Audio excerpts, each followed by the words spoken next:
All right, we'll go ahead and get started. Good afternoon, everybody. Thank you so much for joining us on our Lunch and Learn program to commemorate Pearl Harbor Day. I am Ashley Latta. I am the Military Collections Archivist at the State Archives of North Carolina. I am joined by Charlie Knight, who is the Military Curator at the North Carolina Museum of History, and Chris Larsen, who is a resident of Rocky Mount, North Carolina. He is the Vice Chairman of the Veterans Military Museum in Tarboro, a member of the Board of Visitors at the Graveyard of the Atlantic Museum, and a member of the Board of Directors on a couple other museums as well. So a little bit about how this is going to work. I'm going to give a little bit of context into the war in the Pacific during World War II. Charlie is going to give some more context into American and Japanese involvement in the Philippines, and then Chris Larsen is going to share his story after that. And then at the end, we'll have a few minutes for questions. So be happy to answer anything. Just put it in the chat and we'd be happy to answer them in the last 10 minutes or so. Okay. All right. So like I said, today is the commemoration of Pearl Harbor Day. Our involvement, or the United States involvement in the Pacific during World War II, starts December 7th, 1941, with the Japanese attack on Pearl Harbor. Pearl Harbor was a naval base just outside of Honolulu, Hawaii, and was thought to be fairly impenetrable.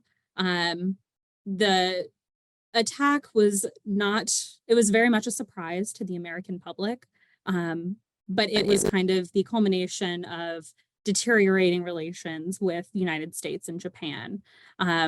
Japan thought essentially that to be successful in a military attack against the United States, it needed to be kind of a one major attack, that they wouldn't be as successful in matching the United States industrial power in a long drawn out war. So destroying a lot of the ships and aircraft carriers that were docked in Pearl Harbor was going to be the most effective strategy. The attack came in 2 waves, starting just before 8 a.m. On Sunday, December 7th. It was about a total of 350 Japanese aircrafts, including torpedo planes, bombers, and fighters, destroying the majority of the aircrafts and ships that were docked in the harbor. And about 2,400 Americans died by the end of the day. The following day, President Franklin Roosevelt addressed Congress. He gave a very famous speech where he said that December 7th is a date which will live in infamy. Congress then voted to declare war on Japan, which launched the United States into a conflict, a global conflict, which they had largely stayed out of, and launching us into the Pacific theater when the majority of the fighting was.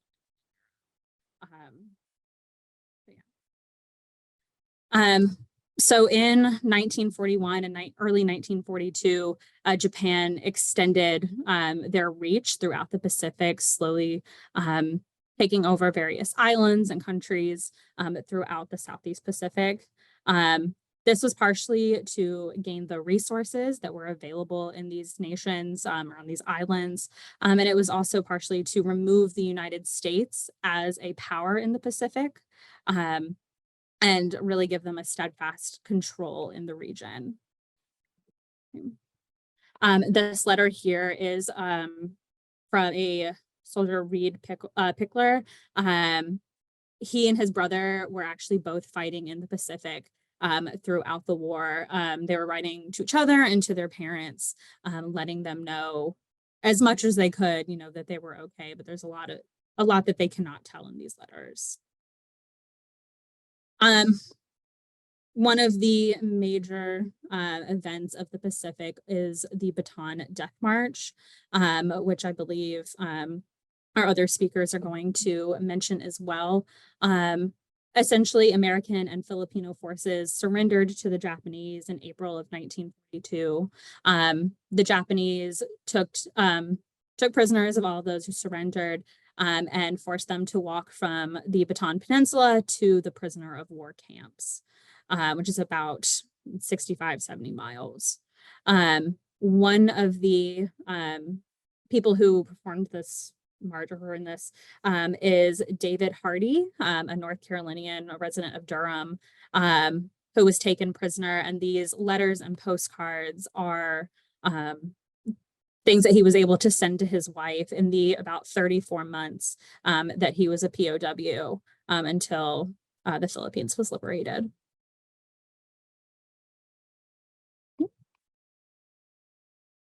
So there were several battles throughout the Pacific, obviously. But one of the really major ones is the Battle of Midway, which is considered the turning point in the Pacific.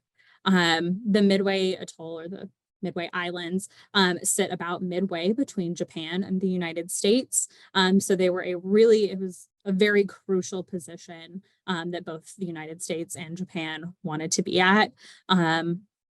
It was also especially vital for Japanese forces if they wanted to attack Pearl Harbor again. So it's very, very close to Hawaii. The Japanese had been planning an invasion of Midway and were trying to take over the island, but Navy code breakers were able to successfully break some of these codes and found out about the attack beforehand. That's actually the image in the top left. Is a lot of the code breakers were women that were working in DC as part of the waves. And so the United States was able to decrypt that communication and essentially laid almost a trap for the Japanese forces, won the battle, and kind of turned the tides in the Pacific. Afterwards, really November of 1942, Japan had been, like I said, increasing their foothold in the Pacific, but the United States started a strategy of island hopping or leapfrogging, as it's sometimes known, essentially trying to regain very strategic strongholds throughout the Pacific, making their way steadily to Japan to be within striking distance of those islands. This involved a new strategy. The Pacific is a much larger playing field than previous wars had taken place. So it was both from above and below. So planes launched from aircraft carriers and these strategic islands, as well as Allied submarines and a lot of torpedo warfare.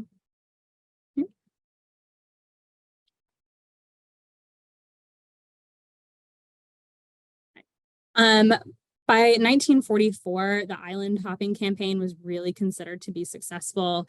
The United States had regained the Marianas Islands, and MacArthur decides to return to the Philippines. So these images here are of kind of regained Pacific territories or Pacific islands. And then this diary entry by a man named Everett Jones, who is a photographer, a Navy photographer, who right before the Battle of Guadalcanal is talking about, diary entry, I apologize. Talking about how the forces are kind of gearing up for something, but he cannot say what. So this is kind of a map of the United States strategy for pushing the Japanese back starting in 40. So that's my very broad overview. I think that Charlie is going to pick up from there with MacArthur's return to the Philippines. So yeah, Charlie, I will let you take it. Alrighty. Thank you, Ashley. Let me share my screen here real fast. Okay. Just a very quick overview. I'm going to focus in on the Philippines here. Try not to overlap very much here. Our main presenter, Mr. Larsen, has a fantastic story, so I don't really want to step on his toes too much here, but provide a little bit of background about the war in the Philippines. Before I came here, I spent 13 years working at the MacArthur Memorial. So this is a story that I got to know fairly well. Today's story is really one not so much of war, but one of survival. That will really become a lot more apparent as we get into Mr. Larsen's talk here. But I just want to start off with a quote here to kind of set the tone. In obvious ways, the work of war is easy: to kill or be killed. Survival, however, is another matter, much more difficult, requiring an endurance, cunning, and a strength of will that fighting does not. That is taken from a book by Elizabeth Norman called We Band of Angels, which is about the group of about 60 or so U.S. Army nurses who were captured in the Philippines and interned at Santo Tomas University in Manila. Ashley mentioned Pearl Harbor. Today, of course, is the anniversary of that.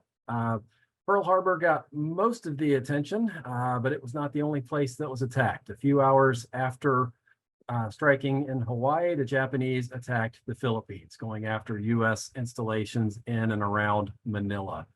They would primarily go after the airfields, Clark Air Base being the main one, about several miles northwest of the capital city of Manila. And here we have Manila itself over here at the far right. Clark Field is up here at the top left. The American forces were vastly outnumbered. They were caught not quite by surprise. They were on the alert for a Japanese attack, but just through a combination of bad luck and some other factors, almost all of the scout planes that were up in the skies looking for Japanese planes were on the ground when they actually showed up. So most of the American planes in the Philippines were taken out right there in that first strike. The Japanese would then land on the northern coast of Luzon, the main island in the Philippines, and start working their way south toward Manila. The American and Filipino forces that were there would concentrate over here on the Bataan Peninsula, which really guards the approach to Manila Bay. And those that were not on Bataan itself were down here in Corregidor, which is an island in the middle of the entrance to the bay there. The American forces in the Philippines were commanded, of course, by General Douglas MacArthur. He's seen here with the Philippine president, Manuel Quezon, both of whom would be evacuated early in 1942. MacArthur would go to Australia to lead up the Allied war effort. From there, Quezon would go to the United States to establish a government in exile. At the end of December, to try and spare civilian lives as well as the city of Manila itself, which was known as the Pearl of the Orient at that time, the day after Christmas, MacArthur declares Manila an open city, which signified that he was not going to defend it. If the Japanese wanted it, all they had to do was just show up and walk in.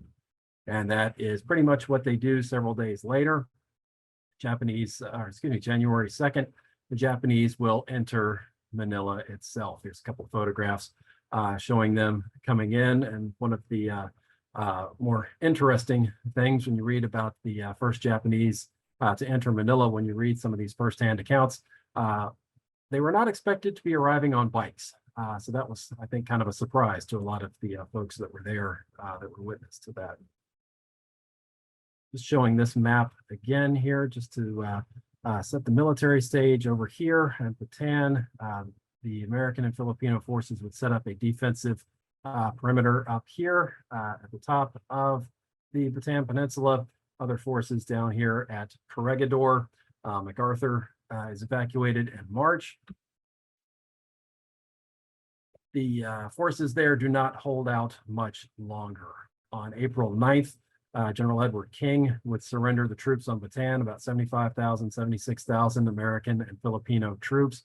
Most of them were Filipino. It's about 11 or 12,000, I think, of those were Americans.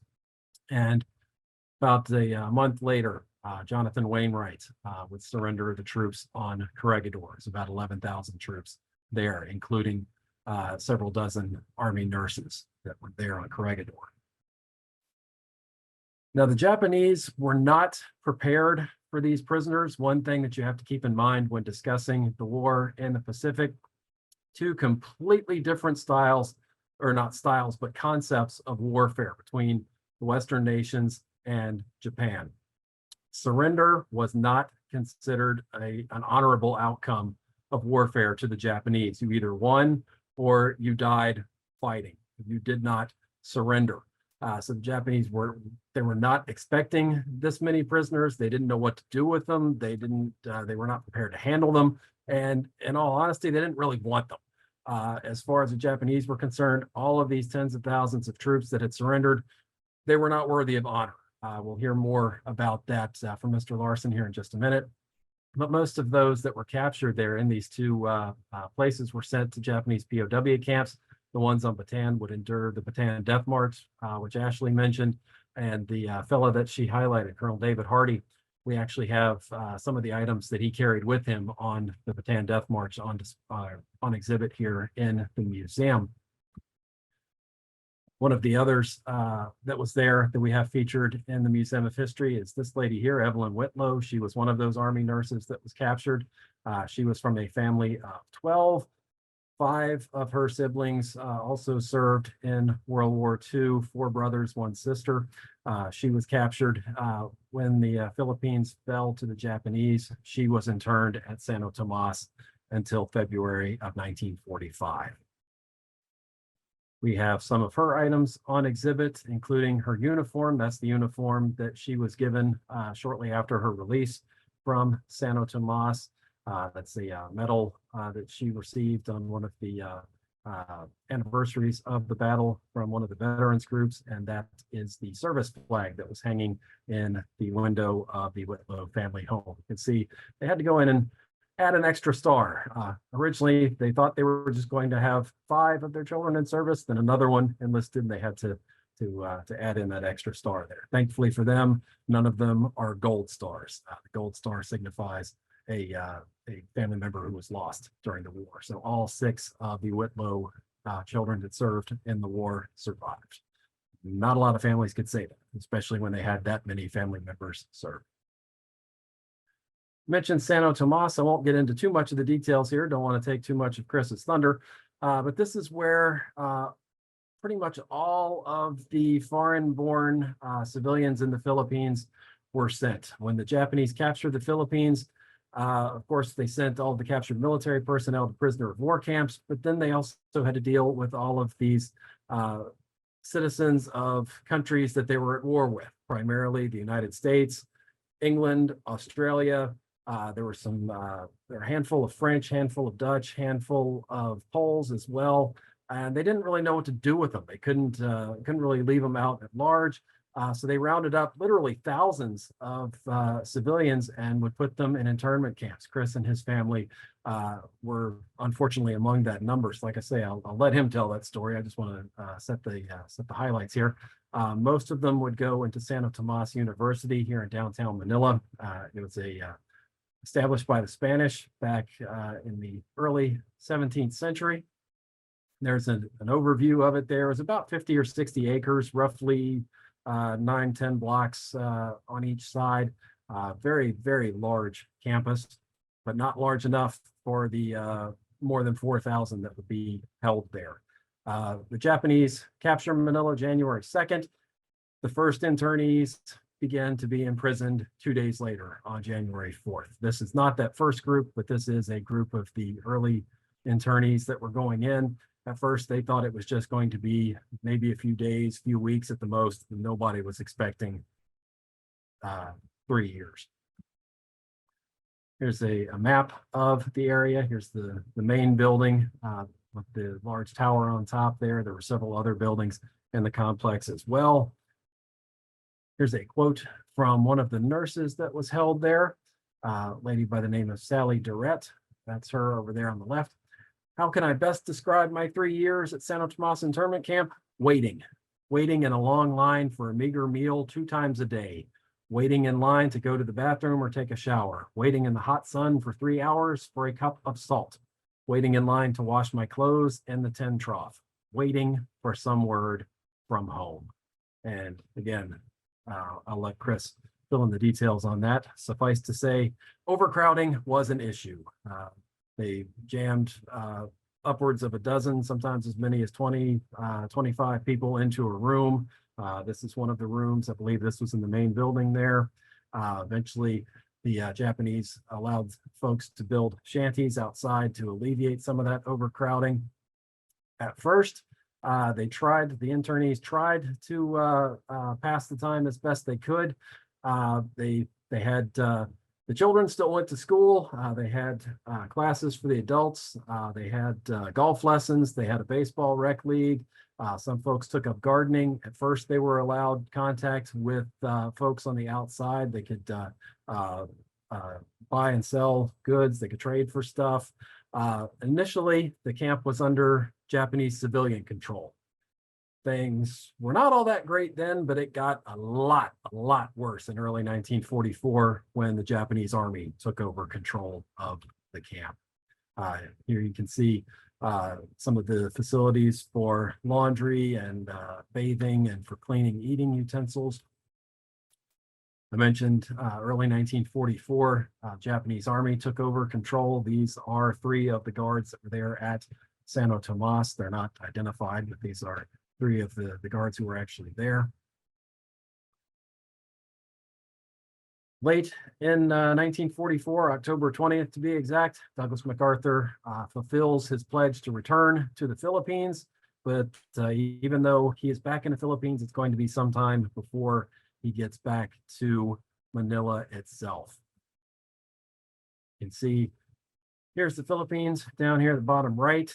Here is MacArthur's landing at Leyte, down here at Leyte Gulf in October. And it is early January of 45, when he gets back to the main island of Luzon. Lands up here at Lingayen, which was more or less where the Japanese had landed when they invaded as well. Elements of the U.S. Army is going to work their way southeast towards Manila. Other elements are going to head northeast to cut off Japanese troops up there. There was around 270, I think, thousand Japanese on the entire island of Luzon to be dealt with. MacArthur had found out about conditions in Santo Tomas, as well as other civilian internment camps and the military prisoner of war camps as well. Suffice it to say, things were not going well. In fact, these prisoners, both military and civilian, were being mistreated. Folks in Santo Tomas, some lost as many as 55, 60 pounds. A lot of these guys were just truly walking skeletons. Lack of food, malnutrition was taking a severe toll at the end, right before liberation. As soon as MacArthur was in a position to do something about that, he told the commander of the 1st Cavalry Division, Vern Mudge, in no uncertain terms, get to Manila. Do whatever you have to do to get there. Your objectives are to free the internees at Santo Tomas and also take the government buildings. Here is a photograph of elements of the 1st Cav Division on the way there. They were formed into what was known as the Flying Column. It was mainly mechanized troops, armor, mechanized infantry with some air support as well. This tank right here, Battling Basic, as she was called, Company B of the 44th Tank Battalion. This was the very first tank to get to Santo Tomas. She drove right through the main gates on the evening of February 3rd, 1945. It would be a few days, though, before the prisoners were truly liberated, even though at that point there were American troops in force on the campus itself. The Japanese had turned one of the buildings, the education building, I think it was, into pretty much an Alamo. The several dozen Japanese guards had barricaded themselves in there with about 200 prisoners as hostages, and nobody was sure what the outcome was going to be. MacArthur's fear all along had been that the Japanese would exterminate all of the prisoners, and by liberating the camp, they had spared most of the folks, but there was still a lot of concern about those that were being held hostage in the one building. Eventually, the surrender was negotiated, and on February 6th, as you can see, the U.S. flag flew at the main building. MacArthur himself would visit the next day. He knew a lot of these folks, and Chris, I'm sure we'll talk more about MacArthur's visit. And about a week after that, the first prisoners left the camp. This was actually a group of the Army nurses. They were the first batch to leave on February 12th. Earl Carroll, you see him with his wife there.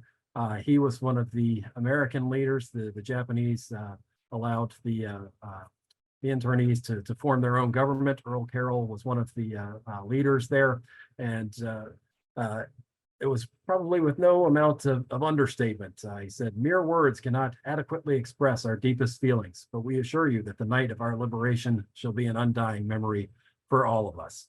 Earl met his wife. I believe her name was Charlotte, if I'm not mistaken. She was a British internee who was held in Santo Tomas as well, and that was one of many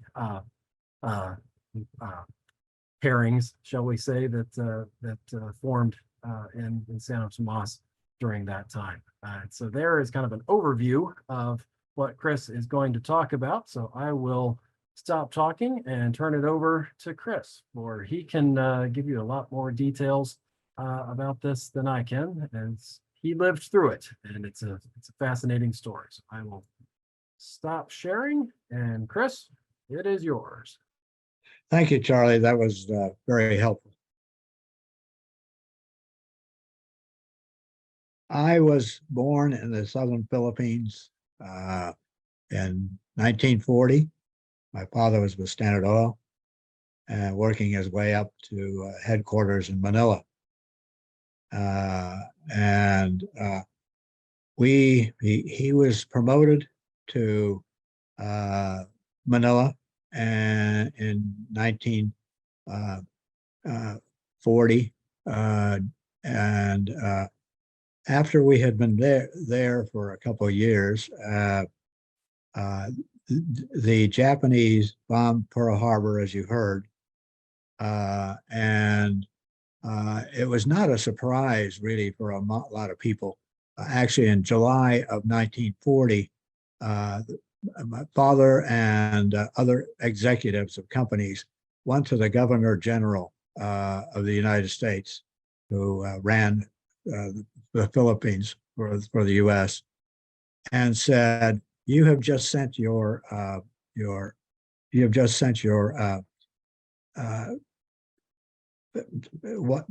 families home to the States because you knew that something was going to happen." And when my father and the other executives went there, he was told by the Governor General that please don't send your families home because it'll tip the hand that we're going to have war. Of course, that was a terrible thing to say because we were all trapped once Manila was bombed. Several hours after Pearl Harbor, the number of issues about how many hours, but once they bombed Manila, we were trapped with, as Charlie said, with all people from all over the world who were at war with Japan. I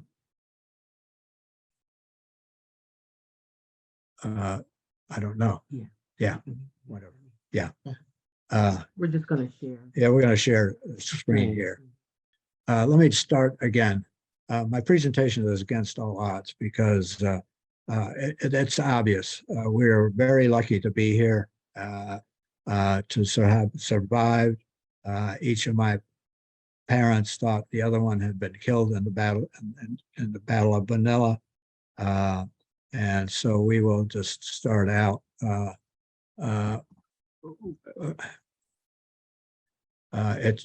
Basically my story is one of love, fear, misery, starvation, and death, because that's what we endured. Charlie, I think I had a better map than mine, but that's the Philippines. Obviously, there you see how close it is to Formosa and China. So it was easy for them to come over and bomb us on the 7th. Which was the 8th in the Philippines. And the same thing happened. Our airplanes came down to refuel. The Japanese had spies in Manila for years, and they knew exactly when the planes were going to be on the runway. and they came over and destroyed everything, 80% of the planes. And the rest, is you'll see, is they also bombed all of the Hong Kong and Singapore and all the islands that belong to the Germans and the Dutch and people like that. So it was a massive bombing in a couple of days. It's not just Pearl Harbor and the Philippines and Hawaii.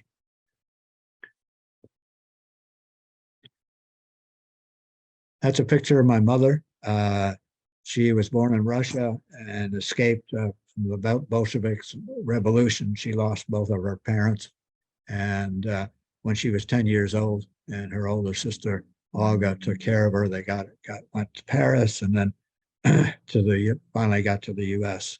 And my mother got married an attorney in New York City, and he took her to the Philippines, and after a year abandoned her without any money. That's her. Those are her documents. The Russian social and charity organization that signified who she was. In the lower left-hand corner, you see Japanese the writing that says they had accepted that. She also, I don't have a picture of it, but she also said she had another document that said she was stateless. You're not from anywhere. How would you like to be stateless? But she was stateless, which was true. Picture of my father in his office in Hong Kong. He went to Hong Kong and Canton, China, to be an international banker. He got recruited away from Standard Oil by Standard Oil and decided to start his career over after a couple of years in the southern Philippines.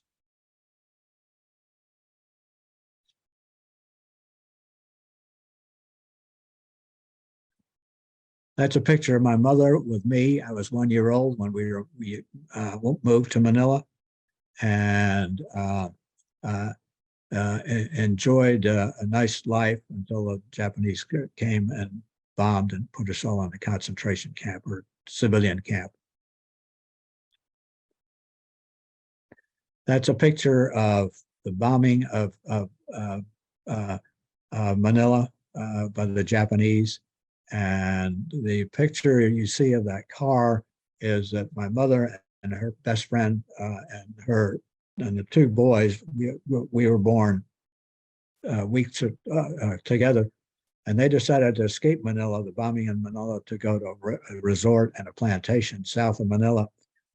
3 days later, the plantation was bombed, and this is a car that they used to try to get back to their husbands in Manila, and they were strafed by a Japanese fighter, and they had to jump out of the car and seek cover wherever they could. As Charlie mentioned, talked about Santo Tomas, the Japanese told us to, came in on the 2nd, and on the 4th, we were told, and everybody was told basically, to take enough food and clothing for 3 days.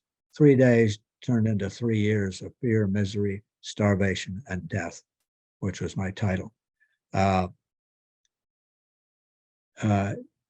Charlie had a good picture of how crowded Manila was. This is the men's dormitory, which was the basketball court, indoor basketball court, and that's how they slept. They had basically a 1 or 2 feet between their where they slept, and it was horrendously put together. This is and the women were in the big building that you saw from Charlie's presentation. They were all packed in, 40 women or more, to a room, a classroom. Basically, 1 or 2 bathrooms on each floor. It was terrible for them.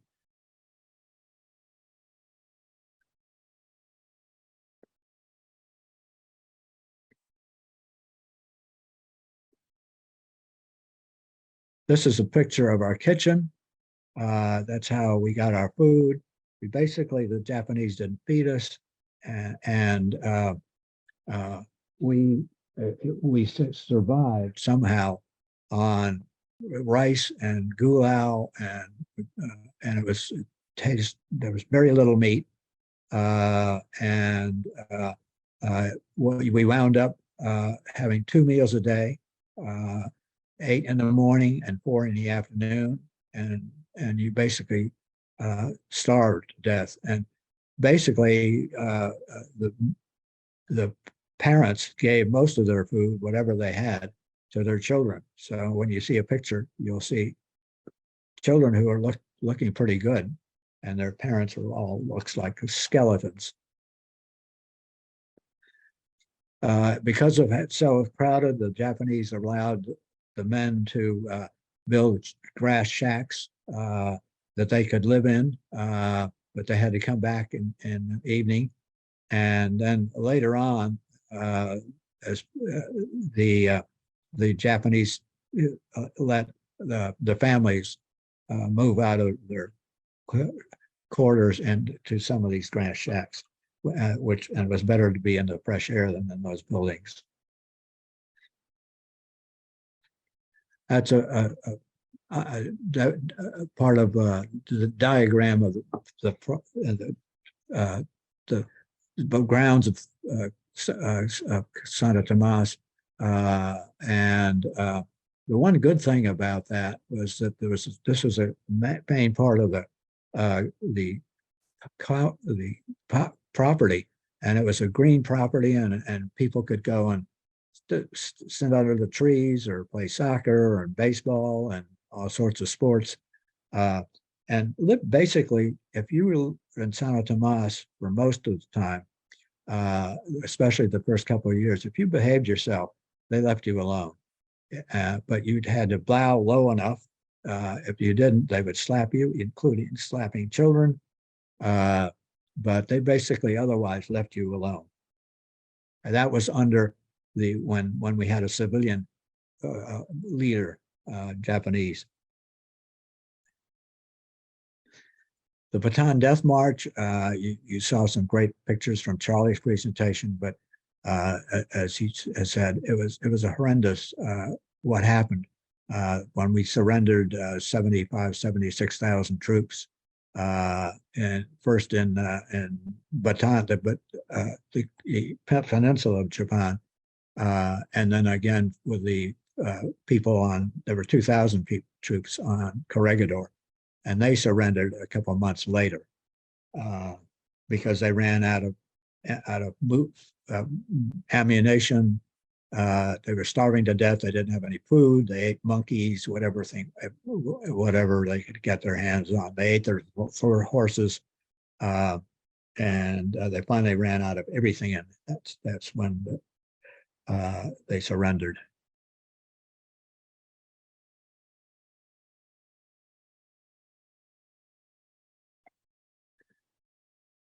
That's a picture of 3 Americans. They were taking a break during the death march, and in this picture, they were. You can see that their hands are tied behind their backs. And none of the 3 survived the Bataan Death March. That's an actual picture of a sergeant in the Australian Army who was being beheaded. This picture was taken just before he was actually beheaded.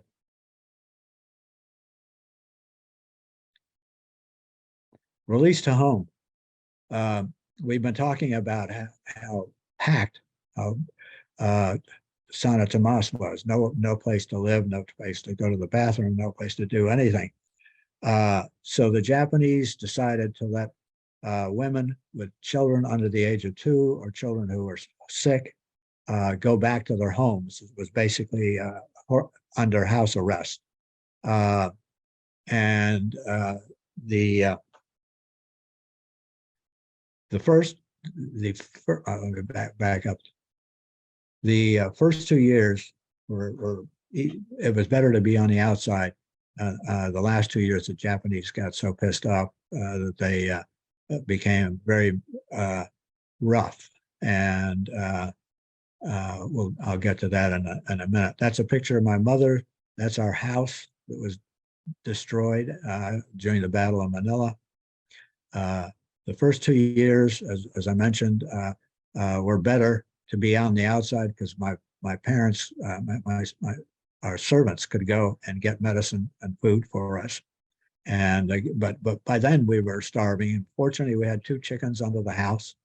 And next door, there was a woman, American woman, who was living with a Japanese officer, high-ranking officer. And she discovered us one day, and my mother thought, "Oh my God, we're done for it." But she started giving us milk and oatmeal and food over the fence, and she basically saved my life. In the early days, as you can see, you could buy food and on the outside, food and pet items on the outside to augment your meager food in the camp. But the last 2 years, I think Charlie talked about this. They put a mean military officer, a major, in charge of the camp, and he shut everything down.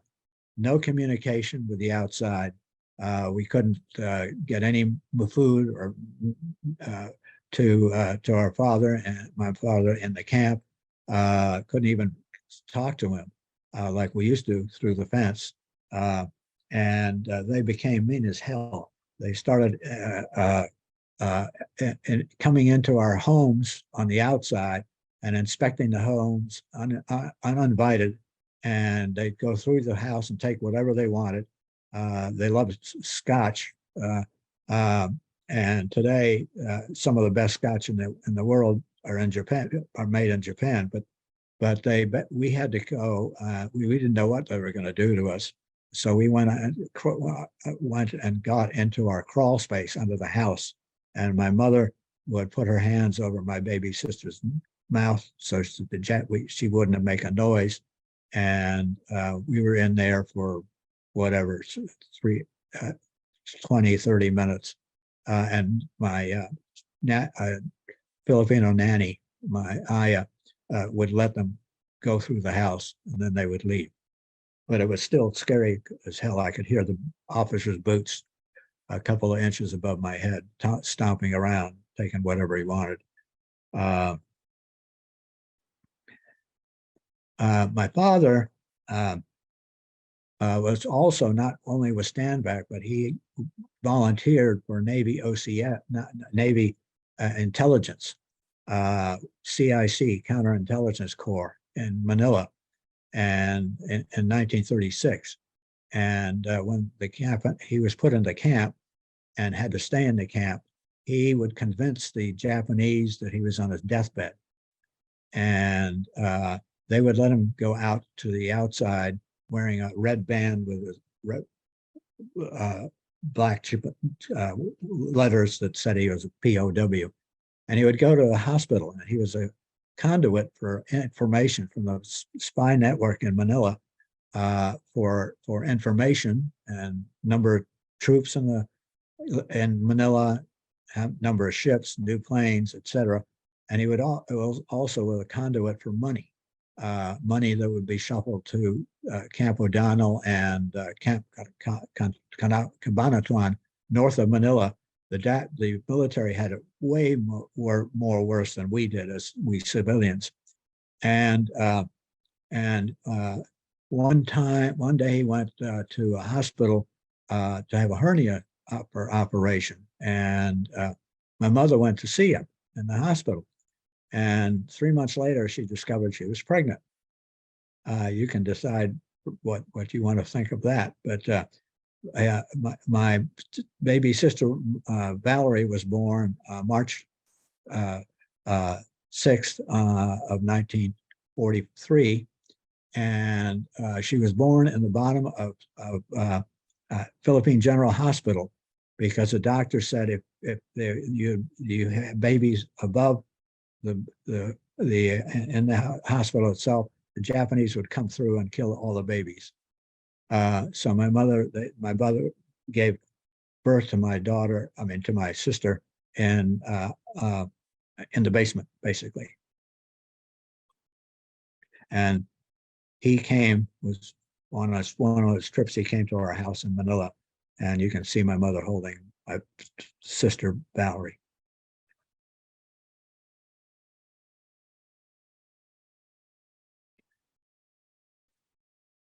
The problem was with him is that just before Santo Tomas was liberated on February 3rd of 1945, in December, the Japanese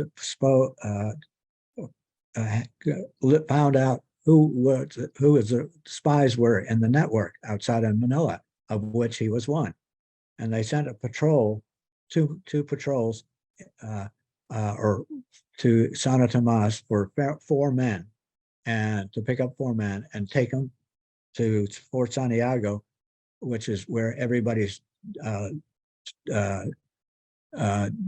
or let me put it this way: nobody comes back from Santo Tomas. They were tortured like to the point of death and on.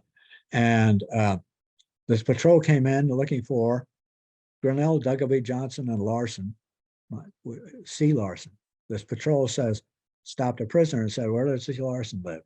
And that prisoner did not know my father, but he knew Clifford Larsen, spelled Larsen. And the patrol grabbed Clifford Larsen, the other 3 men, and they took him down to Fort Santiago, and they were never heard from again. We were told that our father had been executed by the Japanese, and we grieved.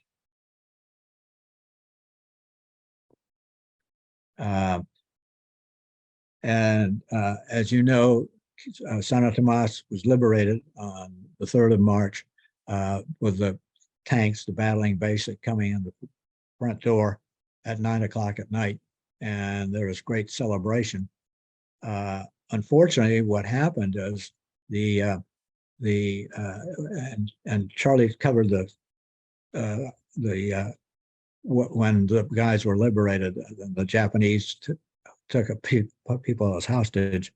What happened is the Japanese then started bombing the people in Santo Tomas, and we lost 17.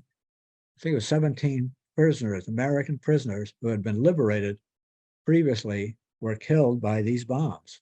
And we know a family. They had 2 boys who were 12 years old, and their parents were killed after we had all been liberated. They lost their parents, and somebody took them back to the States, and the bombing went on for about 3 days.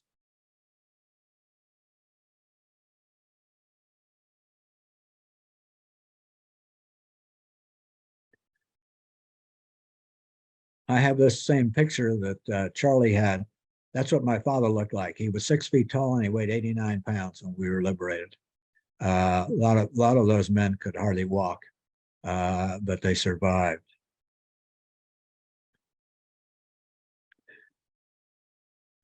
Running through the Battle of Manila, and from March 1st to the 31st, 100,000 innocent men, women, and children, citizens of Manila, were killed in the Battle of Manila. It was horrendous. The Japanese, MacArthur actually withdrew his troops.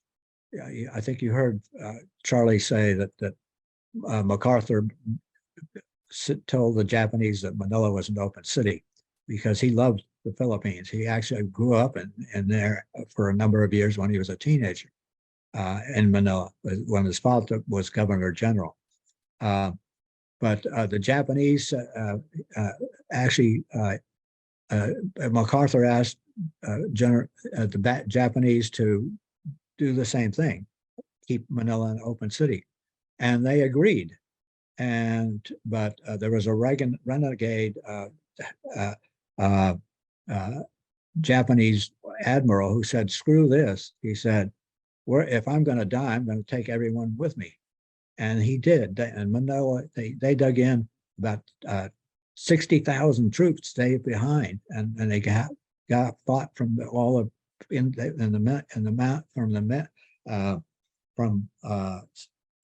they were dug in all out throughout Manila, and they had the advantage because MacArthur's troops fought only jungle was used to jungle fighting. They weren't used to urban fighting, and we had lots of casualties, and MacArthur reluctantly had to bring up the howitzers to blow them out of Manila, and that participated to the destruction of Manila as well as the Japanese blowing it up.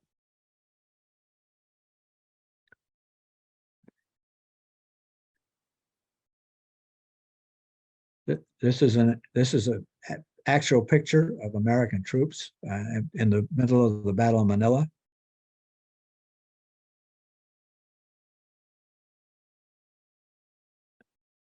That's a different site, but fighting the Battle of Manila. And you can see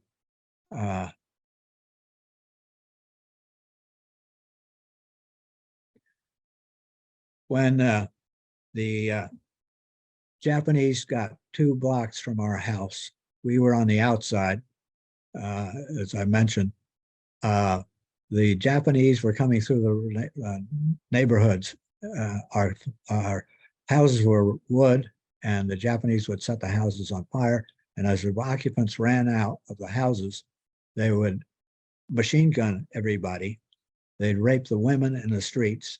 They threw babies up in the air and caught them on their bayonets. And that is what my mother said on the 5th, that when they got close to our house, our servant said they're 2 blocks away. My mother said, "We're not going to survive if we stay here."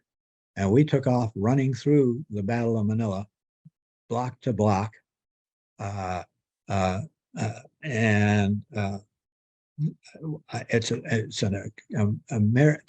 another picture of wounded citizens of Manila. That's a picture of a dead mother and her baby.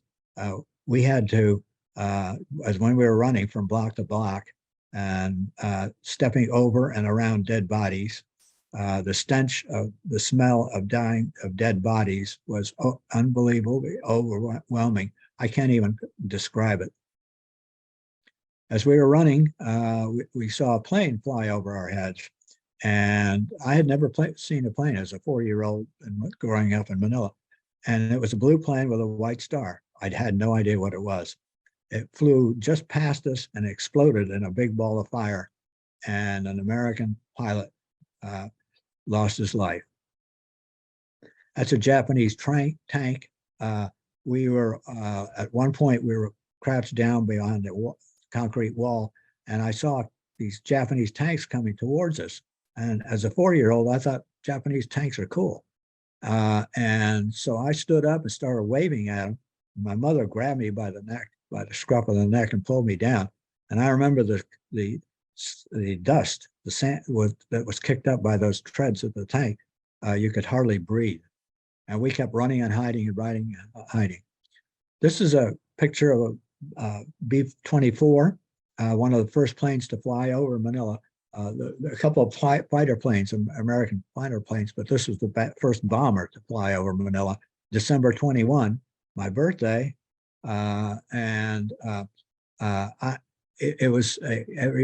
Everybody ran out of their rooms and wherever they were to look at this incredible airplane. And my father was working in a dormitory part of the hospital of old men and people who were on their deathbeds, and they didn't want to live. My father ran out, saw this plane, and ran back into the hospital and said, "The Americans are coming, the Americans are coming." And men crawled on their knees uh, out of their beds and to windows and doors to look at this plane. And after that, all they wanted to do was live. The damage to Manila between the Americans and the Japanese was horrendous. Manila suffered more war damage than any city in World War II, except for Warsaw. Manila was leveled, and it was in the pre-war. Manila was called the Pearl of the Orient. It was a beautiful city, bay, and that's what war brings you. I have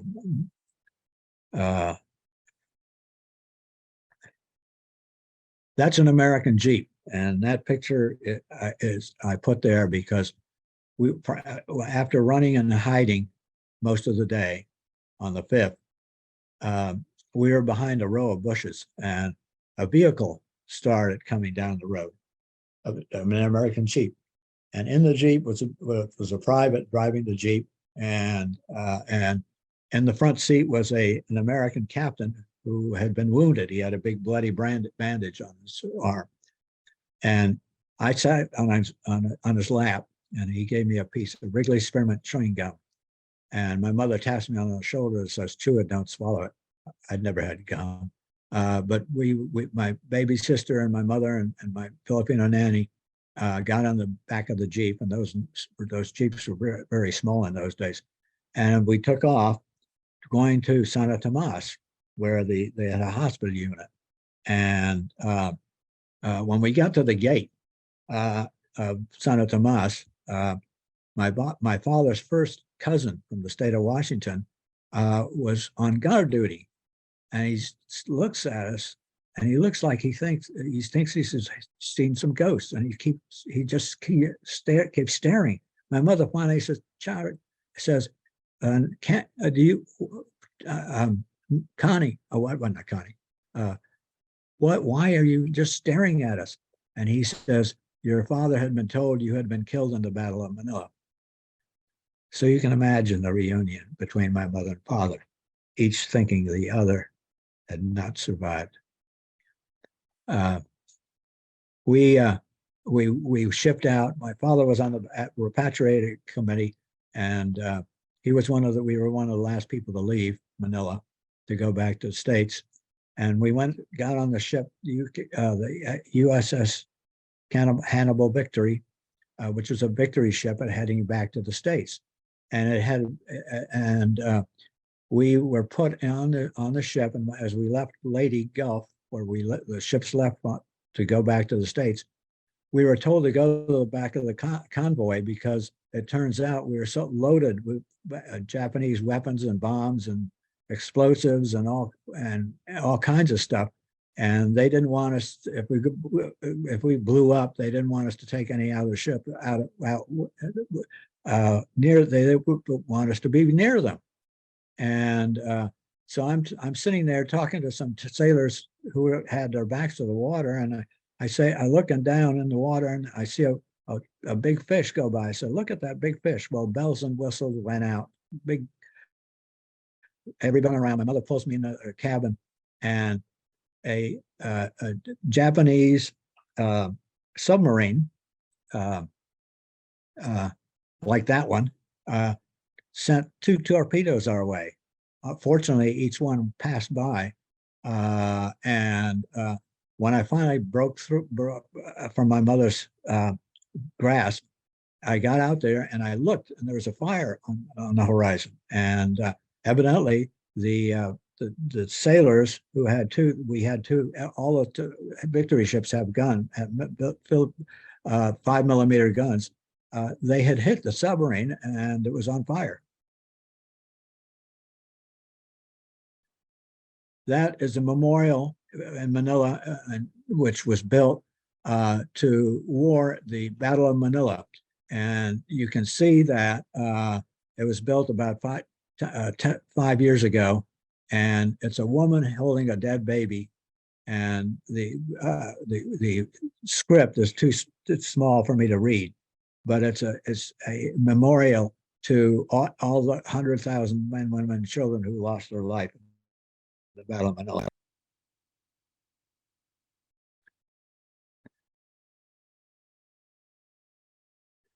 That's a picture of my father. He went back after the war.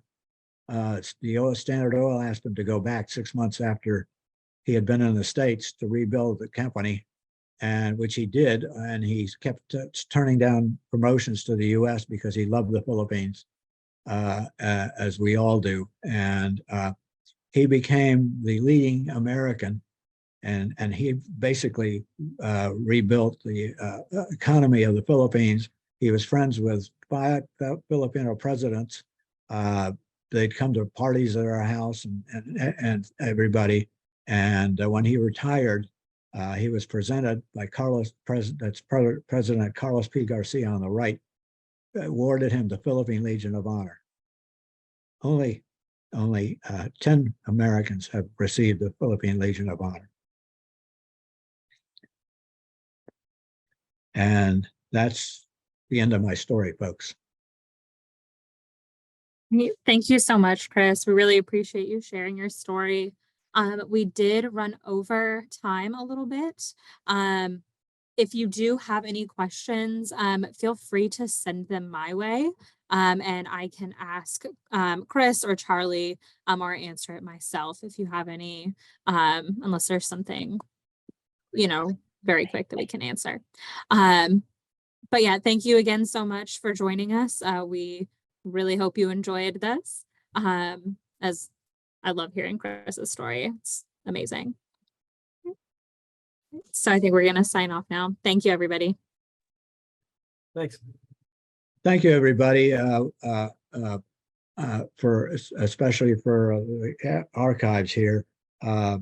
I tell my story as often as I can to universities and military organizations across the country, because this history is fading away, and people need to know what really happened. War in the Pacific took a back space to war in Europe, rightly so. What people like myself, and I have a lot of other friends that do the same thing, but unfortunately in the US they don't teach history anymore, and it's important that we keep this history alive so people know what happens. And war is hell, and that's the last thing in the world anybody wants to do. So thank you very much. Thank you, everybody. All right, sign off.